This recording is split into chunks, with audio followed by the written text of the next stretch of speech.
जय श्री राम दोस्तों। जब श्री राम लक्ष्मण और जानकी भारद्वाज मुनि के आश्रम पर पहुँचे। मित्रों, श्री राम लक्ष्मण जानकी केवट से विदा लेकर के भारद्वाज मुनि के आश्रम की ओर चले। केवट गंगा किनारे रेत को जिस पर प्रभु के चिन्ह हैं उन्हें उठाकर बार बार मस्तक पर लगाता है। केवट का वह प्रेम बड़ा हृदयस्पर्शी है, वर्णन नहीं कर सकते। वहीं प्रयागराज में ही भारद्वाज मुनि का आश्रम था। राम जी केवट से विदा लेकर वहां पहुंचे। भारद्वाज मुनि को जब यह पता ज्ञात हुआ राम जी आए हैं, उन मन में बड़े प्रसन्न हुए। राम जी भाई लक्ष्मण और सीता जी के साथ भारद्वाज मुनि के आश्रम पर पहुंचकर उन्होंने मुनिराज को दंडवत प्रणाम किया और भारद्वाज जी से मार्ग पूछकर चित्रकूट की ओर आगे बढ़े। रास्ते में बनवासी नर नारी जब इन तीनों के रूपों को देखते हैं तो चकित रह जाते हैं, देखते ही रह जाते हैं। नारियां आपस में बातें करती हैं। ऐसे राहगीर हमने जीवन में आज तक नहीं देखे। कोई एक बोली, इन्हें ब्रह्मा जी ने नहीं बनाया है, यह अपने आप बने हैं। दूसरी कहने लगी, तुम्हें कैसे पता कि इन्हें ब्रह्मा जी ने नहीं बनाया है। वह नारी बोली कि ब्रह्मा जी ने जितनी भी अद्भुत चीजें बनाई हैं उसमें कोई ना कोई एक कमी आवश्यक रखी है। जैसे कि विशाल समुद्र बनाया है किंतु उसका जल खारा किया है, चंद्रमा बनाया है उसमें दाग किया है, यह घटता बढ़ता भी रहता है। कल्प वृक्ष को बना दिया जो मन चाहा वर देने वाला है, किंतु इन तीनों में कोई ना कोई कमी जरूर है। इसलिए मैं कहती हूँ इन्हें ब्रह्मा जी ने नहीं बनाया। कोई कहने लगी कि ब्रह्मा जी ने इन्हें बनाकर फिर से इनके जैसा और बनाने का सोचा किंतु बना नहीं पाए।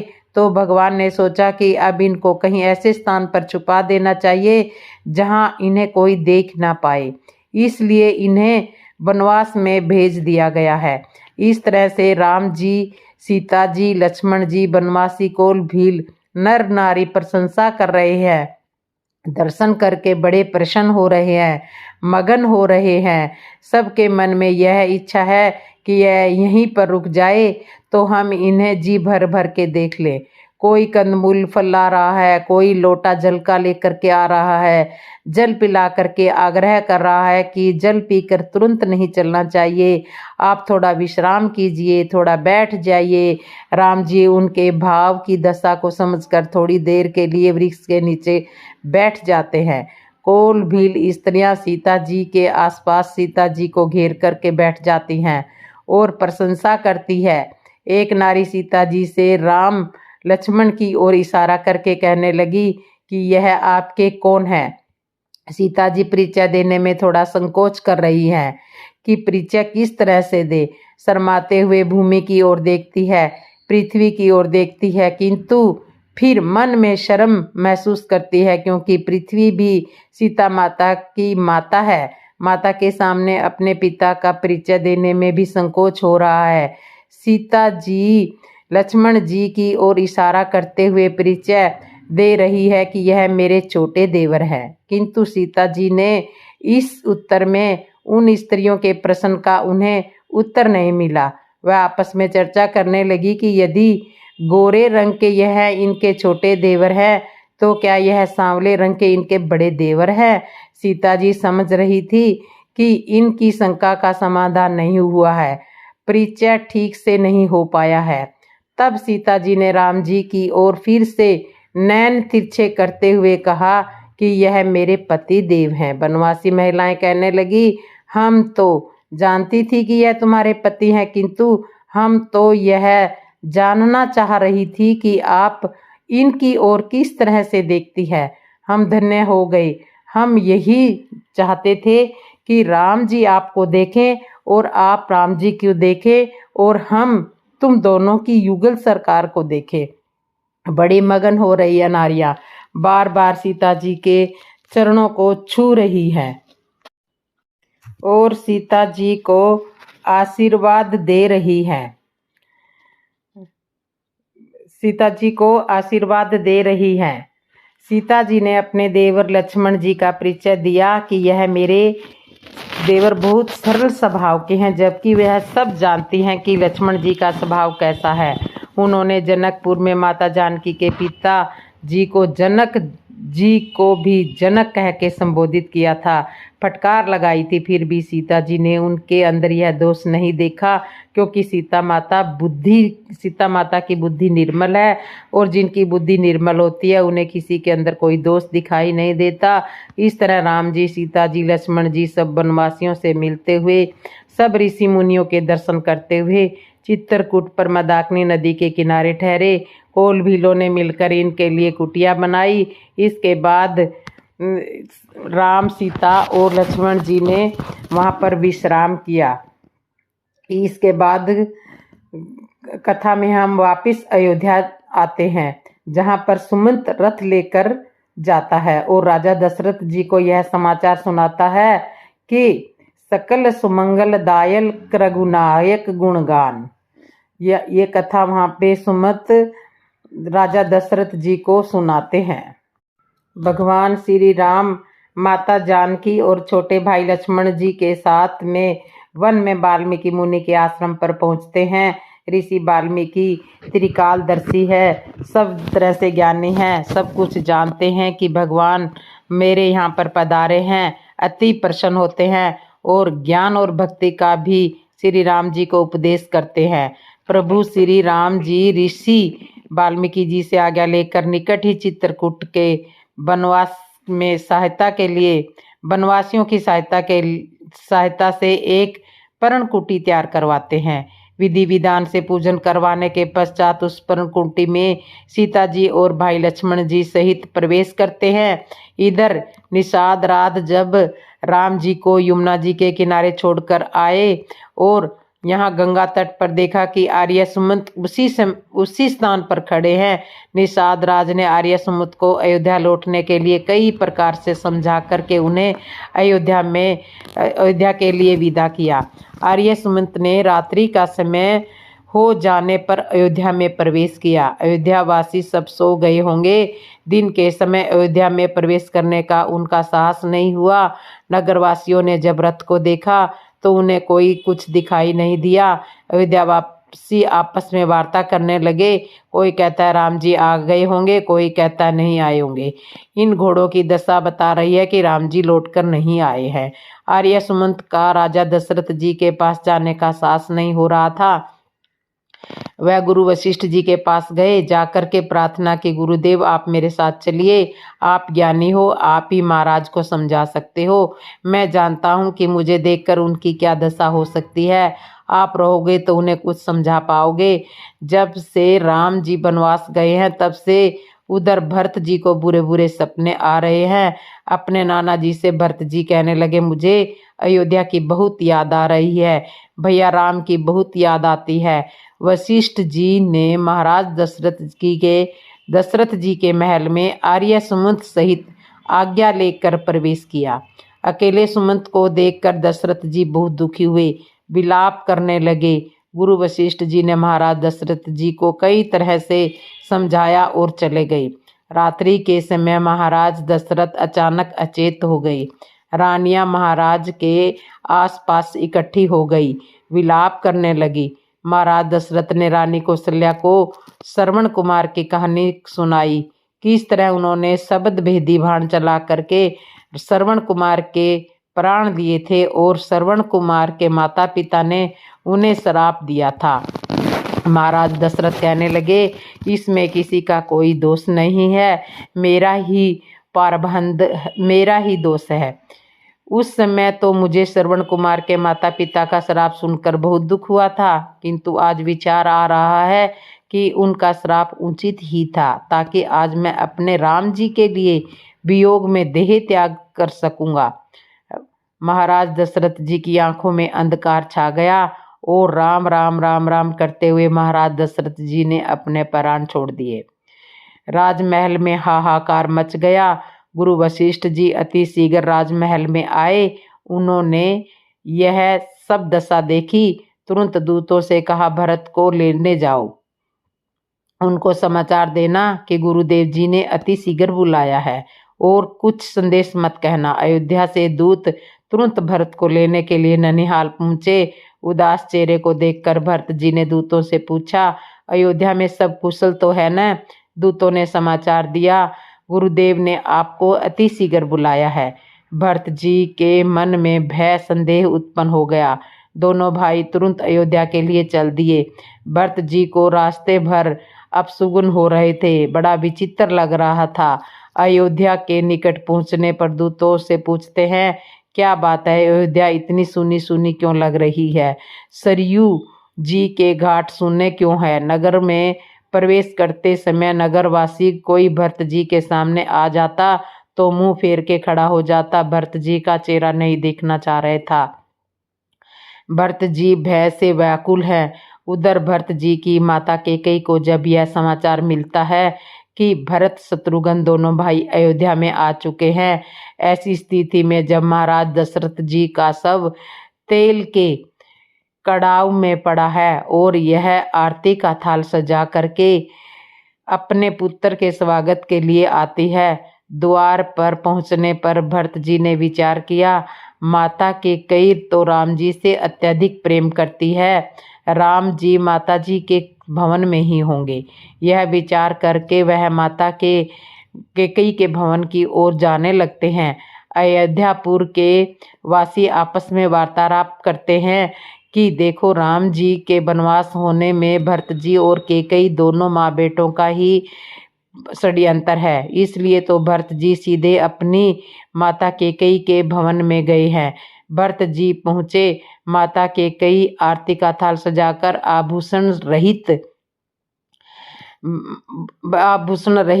वैधव्य धारण किए हुए भरत जी के सामने उपस्थित हुई। भरत जी यह सब कुछ देख करके खड़े के खड़े रह गए। माता से इन सब का कारण पूछा। रानी कैकेयी ने बताया, पुत्र, बात बहुत बिगड़ रही थी, किंतु मैंने सब संभाल ली। बेचारी मथुरा ने मुझे बहुत सहयोग किया, बस थोड़ा अनर्थ हुआ, विधि ने जरा सी बात बिगाड़ दी। भरत जी इन बातों का स्पष्ट आशय समझ नहीं पाए। माता कैकेयी ने सारे घटना क्रम का भरत जी के सामने व्याख्यान किया। राम जी का वनवास, पिताजी का मरण, यह सब सुन करके भरत जी अत्यंत दुखी होकर भूमि पर बैठ गए और माता कैकेयी से कहा, पापिनी, तूने बहुत बड़ा अनर्थ कर दिया है, रघुकुल पर बड़ा कलंक लगाया है। भरत जी ने माता कैकेयी को बहुत प्रकार से बुरा भला कहा। तो इस तरह से भरत जी अपनी माता कैकेयी से मिले। कुबड़ी पर बरसा शत्रुघ्न का क्रोध। कुबड़ी मथुरा। अयोध्या के राजकुल का सूर्य अस्त हो गया था। अब हर ओर पीड़ा थी, आंसू थे और भय था। नीति के हाथ का खिलौना बनी कैकेयी नहीं देख पा रही थी, पर उनके अतिरिक्त हर व्यक्ति जानता था कि राज्य में मचे हुए घमासान से सबसे अधिक दुख भरत को होगा। मित्रों, भारतीय परंपरा में व्यक्ति की मृत देह का दाह संस्कार करना पुत्र का दायित्व है। मनुष्य जिस पुत्र को अपने जीवन में सर्वाधिक प्रेम करता है, मृत्यु होते ही वही पुत्र इसके शरीर को अग्नि को सौंप देता है। शायद इसलिए कि अपनी संतान के प्रति अपजने वाले अति मोह को व्यक्ति कम कर सके, लेकिन मोह से घिरा व्यक्ति जीवन भर इस परंपरा को देखते रहने के बाद भी अपने मोह को त्याग नहीं पाता। पिता की अनुपस्थिति में बड़ा भाई पिता के समान होता है। छोटे भाई उसी के कंधे पर सिर रख कर रो लेते हैं, उसी में लिपट कर अपना दुख बांट लेते हैं। पिता नहीं रहे, इस बात का अभाव होते ही भरत और शत्रुघ्न को जिसकी सबसे पहले याद आई वे थे श्री राम जी। विहिल होकर रथ से कूदकर घर की ओर दौड़ते दोनों युवकों के मुख से एक साथ निकला, भैया। कैकेयी को भरत शत्रुघ्न के आने की सूचना मिल गई थी।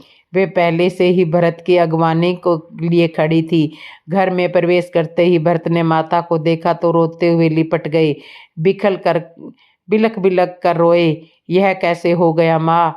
पिताश्री तो पूर्ण स्वस्थ थे, फिर एकाएक के कई देर तक भरत को गले लगाए रही।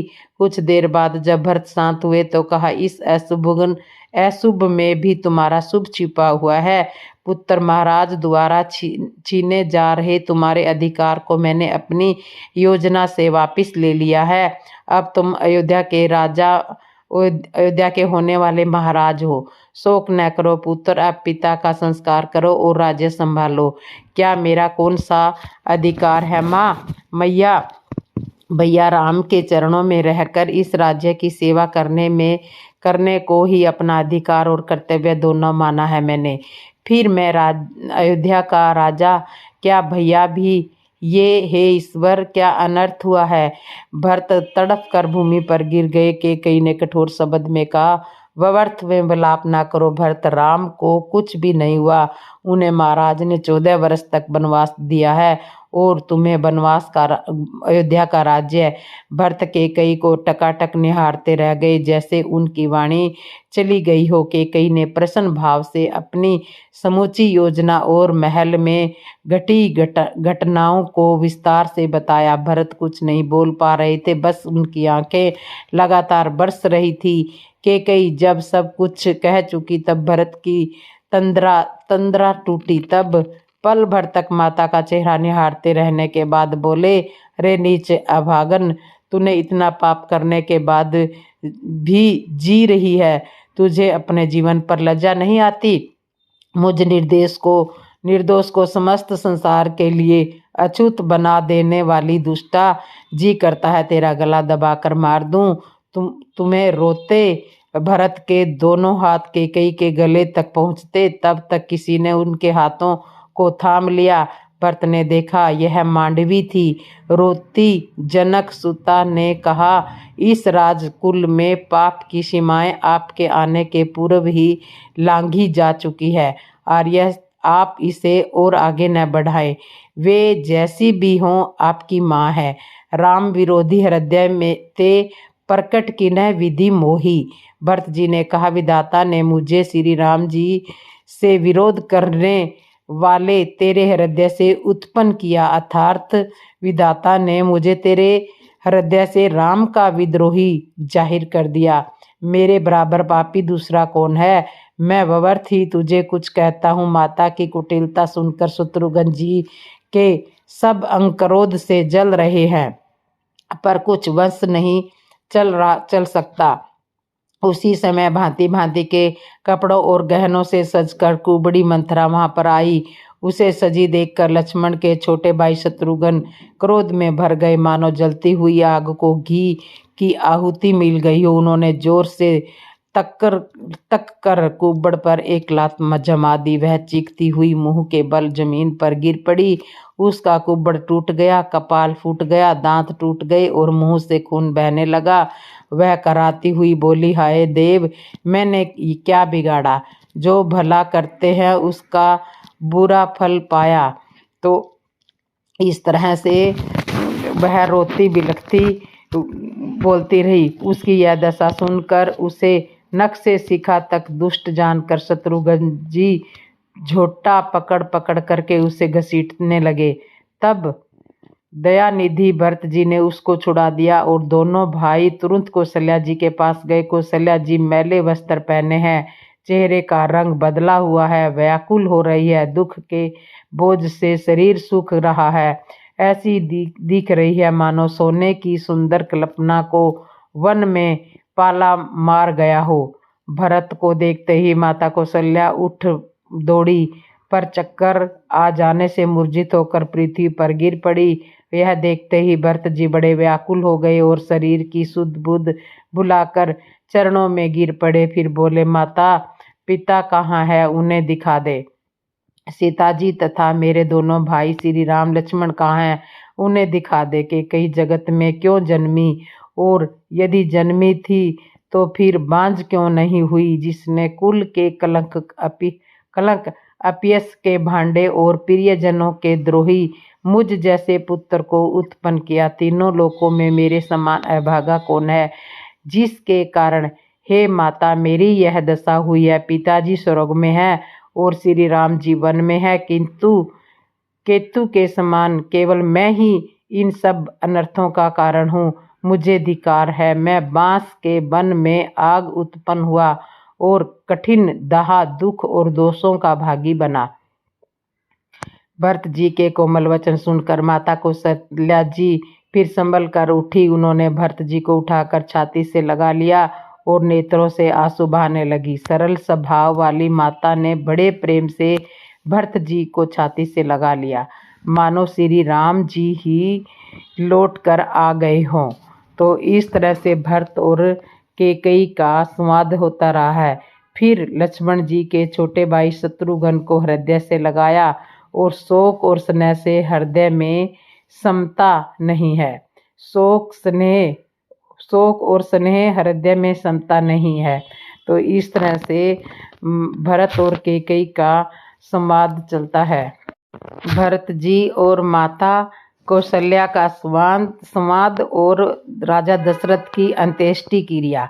क्या राम जी के वनवास के लिए कैकेयी ही सच में दोषी है? मित्रों, भरत जी और कैकेयी संवाद माता और पुत्र के प्रति कटुता पैदा करने वाला संवाद है, किंतु गोस्वामी तुलसीदास जी ने इस प्रसंग के माध्यम से यह बताया है कि भरत जी साधु है, संत है। माता के प्रति यह भाव उसमें आ ही नहीं सकता। भरत जी जानते थे माता ने पुत्र मोह में परमात्मा का त्याग किया है। माता की आसक्ति परमात्मा में होना चाहिए थी और माँ ने आसक्ति परमात्मा से हटाकर पुत्र में लगाई है। इनकी आसक्ति को हटाना होगा, माता को परमात्मा से जोड़ना पड़ेगा। इसलिए उन्होंने माता कैकेयी को बहुत तरह से कटु वचन कहे। भरत जी जानते थे इन कटु वचन के कारण अज्ञानी मेरी निंदा करेंगे। वह यह भी जानते थे कि चाहे मेरी निंदा हो, किंतु मेरी माँ की आसक्ति परमात्मा में ही होनी चाहिए। और हुआ भी वैसा ही। जब भरत जी ने माता कैकेयी से कटु वचन कहे, तब माता कैकेयी भरत जी से कहने लगी, वाह रे पुत्र, मैंने तेरे हित के कारण वैद्य धारण किया, श्री राम जी को वनवास दिया और तू ही मुझे इस तरह से धिक्कार रहा है। तुझसे अच्छा तो मेरा वही राम था जो वनवास जाते जाते भी मेरे चरणों को प्रणाम करके गया और मन में जरा भी मेरे प्रति निरादर का भाव नहीं लाया। कैकेयी जी राम जी की प्रशंसा करने लगी, राम जी को पुकारने लगी। भरत जी मन ही मन थोड़े प्रसन्न हुए कि चाहे जो कुछ भी हुआ, माता का प्रेम फिर भी श्री राम जी से जुड़ा हुआ है। भरत जी ने विचार किया, कहीं ऐसा ना हो कि भविष्य में दोबारा माता की ममता पुत्र के प्रति जाग जाए, पुत्र में फिर से आसक्ति होने लगी। इसलिए भरत जी ने कठोर वचन कहते हुए कहा कि तुझे मेरी माँ होने का कोई अधिकार नहीं है। मैं आज के बाद तुम्हें कभी माता नहीं कहूँगा। फिर भरत जी ने कभी कैकेयी को माता कह करके नहीं पुकारा। दोनों भाई कौशल्या माता के पास गए। कौशल्या माता मैले वस्त्र पहने चेहरे का रंग बदला हुआ था, व्याकुल हो रही थी, दुख के बोझ में शरीर सूख गया था। ऐसी दिख रही थी जैसे सोने की सुंदरता कल्पलता को वन में पाला मार गया हो।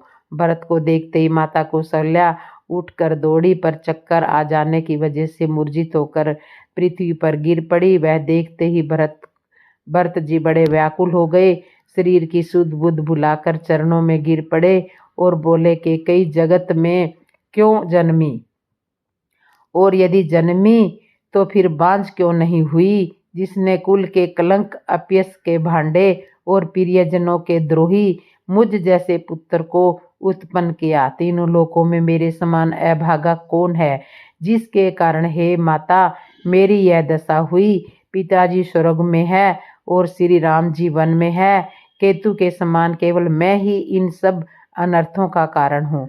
मुझे धिक्कार है, मैं बांस के वन में आग उत्पन्न हुआ और कठिन दाह, दुख और दोषों का भागी बना। भरत जी के कोमल वचन सुनकर माता कौशल्या जी फिर संभल कर उठी। उन्होंने भरत जी को उठाकर छाती से लगा लिया और नेत्रों से आंसू बहाने लगी। सरल स्वभाव वाली माता ने बड़े प्रेम से भरत जी को छाती से लगा लिया, मानो श्री राम जी ही लौटकर आ गए हों। फिर लक्ष्मण जी के छोटे भाई शत्रुघ्न को हृदय से लगाया। शोक और स्नेह हृदय में समता नहीं है। कौशल्या जी का स्वभाव देखकर सब कोई कह रहे हैं कि श्री राम जी की माता का स्वभाव क्यों न हो, ऐसा क्यों न हो। माता ने भरत जी को गोद में बैठा लिया और उनके आंसू पूंछकर कोमल वचन बोली, हे वत्सलय, मैं बलियां लेती हूँ, तुम अब भी धीरज धरो। बुरा समय जानकर शोक त्याग दो। काल और कर्म की गति अमिट जानकर हृदय में हानि और गल्यानी मत मानो। किसी को दोष मत दो। विधाता मेरे लिए सब प्रकार से उल्टा हो गया है। जो इतने दुख पर भी मुझे जिवा रहा है, अब भी कौन जानता है उसे क्या भा रहा है। हे तात, पिता की आज्ञा से श्री राम ने भूषण वस्त्र त्याग दिए और वत्कल वस्त्र धारण कर लिए। उन्हें हृदय में न कुछ विषाद था न हर्ष था। उनका मुख प्रसन्न था, मन में न आसक्ति थी न रोष था। सबका सब तरह से संतोष करा करके वह वन में चले। यह सुनकर सीता जी उनके साथ चली गई। श्री राम जी के चरण की अनुरागिणी वे किसी तरह न रही। सुनते ही लक्ष्मण भी साथ ही उठ चले। श्री रघुनाथ ने उन्हें रोकने के बहुत प्रयत्न किए पर वे नहीं रुके। तब श्री रघुनाथ जी सबको सिर नवाकर सीता जी और छोटे भाई लक्ष्मण को साथ में लेकर चले गए। राम लक्ष्मण और सीता वन को चले गए। मैं न तो साथ ही गई और न ही मैंने प्राण ही त्यागे उनके साथ, न ही प्राण उनके साथ भेजे। न तो मैं साथ गई न अपने प्राण ही उनके साथ भेजे। यह सब इन्हीं आंखों के सामने हुआ तो भी अभागे जीव ने शरीर नहीं छोड़ा। अपने स्नेह की ओर देखकर मुझे लाज नहीं आती। राम सरीखे पुत्र की मैं माता, जीना और मरना तो राजा ने खूब जाना। मेरा हृदय तो सैकड़ों वर्जों के समान कठोर है। कौशल्या माता के वचनों को सुनकर भरत सहित सारा रनिवास व्याकुल होकर विलाप करने लगा। राजमहल मानो शोक का निवास बन गया। भरत शत्रुघ्न दोनों भाई विलक विलक करके रोने लगे। तब कौशल्या माता ने उनको हृदय से लगा लिया, अनेकों प्रकार से भरत जी को समझाया और बहुत सी विवेक भरी बातें उन्हें कहकर सुनाई। भरत जी ने भी सब माताओं को पुराण और वेदों की कथाएं कहकर समझाया। दोनों हाथ जोड़कर भरत जी छल रहित पवित्र और सीधी सुंदर वाणी बोले, जो पाप माता पिता और पुत्र के मारने से होते हैं और जो गौशाला और ब्राह्मणों के नगर जलाने से होते हैं, जो पाप स्त्री और बालक की हत्या करने से होते हैं और जो मित्र और राजा को जहर देने से होते हैं, कर्म वचन और मन से होने वाले जितने पातक एवं उपपातक छोटे बड़े पाप जिनको कभी लोग कहते हैं, हे विधाता, यदि इस काम में मेरा मत हो, हे माता, ये सब पाप मुझे लगे। जो लोग श्री हरि और श्री शंकर जी के चरणों को छोड़कर भयानक भूत प्रेतों को भजते हैं, हे माता, यदि इसमें मेरा मत हो तो विधाता मुझे उनकी गति दे।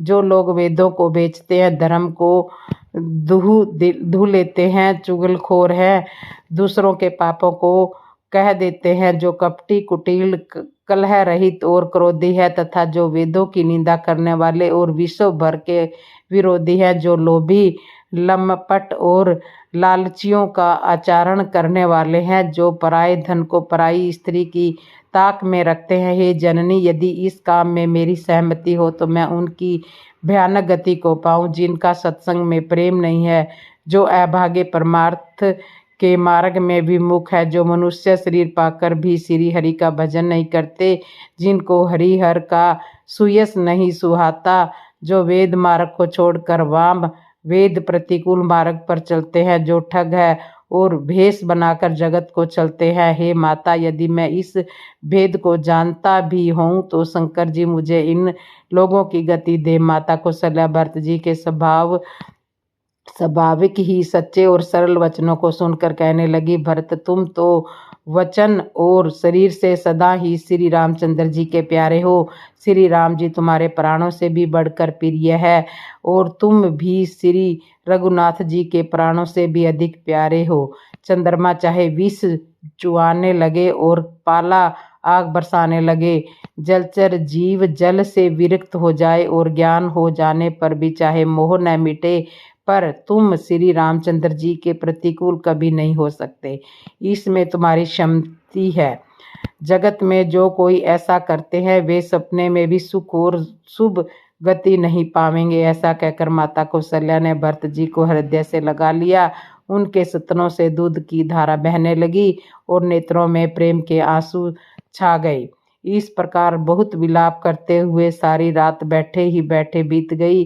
तब वामदेव जी और वशिष्ठ जी आए। उन्होंने सब मंत्रियों तथा महाजनों को बुलाया। फिर मुनि वशिष्ठ जी ने परामर्श के सुंदर समय कुल अनुसार वचन कहकर तुरंत बहुत प्रकार से भरत जी को उपदेश दिया। वशिष्ठ जी ने कहा, हृदय में धीरज धरो और आज जिस कार्य के करने का अवसर है उसे करो। गुरु जी के वचन सुनकर भरत जी उठे और उन्होंने सब तैयारी करने के लिए कहा। वेदों में बताई हुई विधि से राजा की देह को स्नान कराया गया और परम विचित्र विमान बनाया गया। भरत जी ने सब माताओं को चरण पकड़ कर रखा, अर्थात प्रार्थना करके उनको सती होने से रोक लिया। वे रानियां थी, श्री राम के दर्शन की अभिलाषा से रह गई और चंदन और अगर के तथा और भी अनेक प्रकार के अपार कपूर, गुगल, केसर आदि सुगंधित द्रव्यों के बहुत से बोझ आए। सरयू नदी के तट पर सुंदर चिता बना करके मानो सरव की सुंदर सीढ़ी हो। इस प्रकार से सब दाह क्रिया की गई और सब ने विधि पूर्वक स्नान करके तिलांजलि दी। फिर वेद, स्मृति और पुराण सब का मत निश्चय करके उनके अनुसार भरत जी ने पिता का 10 गात्र विधान किया। इससे आगे की वीडियो में अगली वीडियो में बताऊंगी। तो दोस्तों, आपको ये मेरी कथा कैसे लगी, अच्छी लगी हो तो कमेंट में बताना। और जिसने मेरे चैनल को सब्सक्राइब नहीं किया, सब्सक्राइब करना, लाइक करना, कमेंट करना और बेल आइकन बटन तो ज़रूर दबा लेना। बोलो जय श्री राम दोस्तों।